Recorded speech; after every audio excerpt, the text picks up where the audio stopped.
Today on a spine-tingling SVG News, we've got a double dose of terror. One story features a horror game that's returned from the grave. The other is about a man without a face.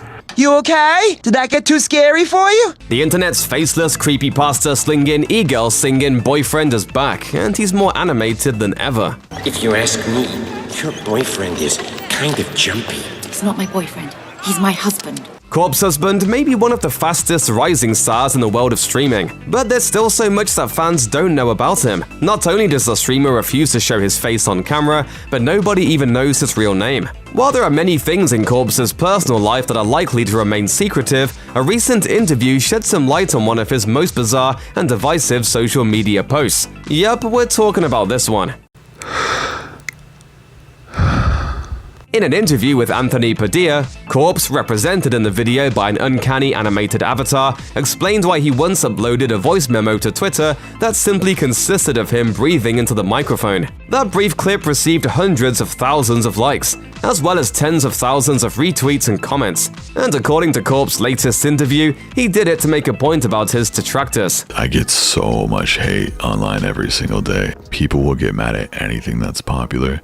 I guarantee you I'm gonna get so much for literally breathing. He also expected his fans to receive criticism for enjoying the tweet, and it turned out he was right. Padilla and Corpse then discussed the fact that much of the faceless streamer's fanbase has been characterized as toxic. But Corpse feels that his haters are the ones perpetuating that idea, and Padilla seems to agree. That person, shaming that person for not being a good enough person, is being a very bad person. Corpse explained that he thinks the backlash he receives is all part of being popular, which is why people constantly compare his work to more prominent artists. Corpse theorized that people have notifications turned on for his posts just so they can go out of their way to hate on him. Padilla agreed that this is a phenomenon in internet culture, as he thinks some people keep a lookout for his own video uploads just so they can downvote them.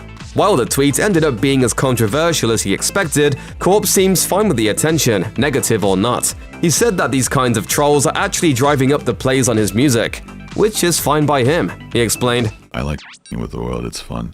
As much as everybody gets mad at me, I think it's funny that people get mad at a blank tweet. Ultimately, Corpse believes that his fans get what he's trying to do.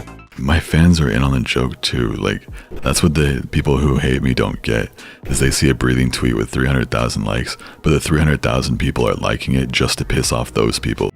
In 2019, the horror game Devotion came under fire after the discovery of in-game art that mocked Chinese President Xi Jinping.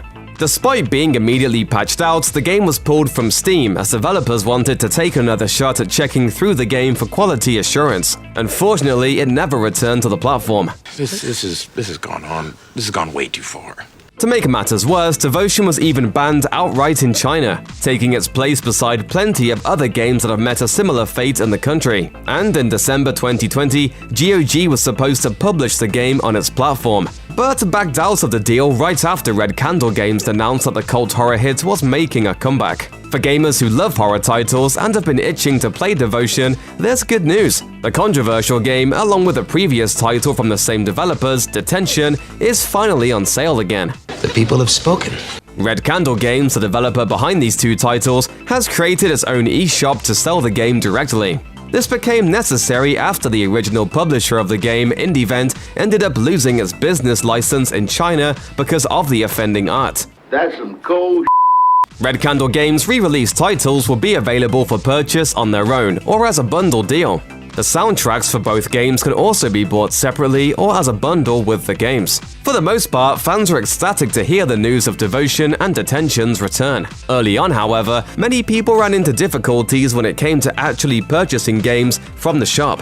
There were issues with banks wanting to deny payments, but a fix was shared on a Twitter thread. There were also other bugs talked about and solutions found when it came to using the eShop. Overall, it appears as though Twitter was a helpful source for a lot of potential buyers. The developer was also quick to point out bugs on its side, to help buyers get answers as quickly as possible. Devotion received solid critical reviews upon its release. Despite the controversy surrounding the title, it's still placed in Metacritic's top 20 PC games of 2019. Now, old fans can experience the game again, and new fans can play this psychological horror title for the first time.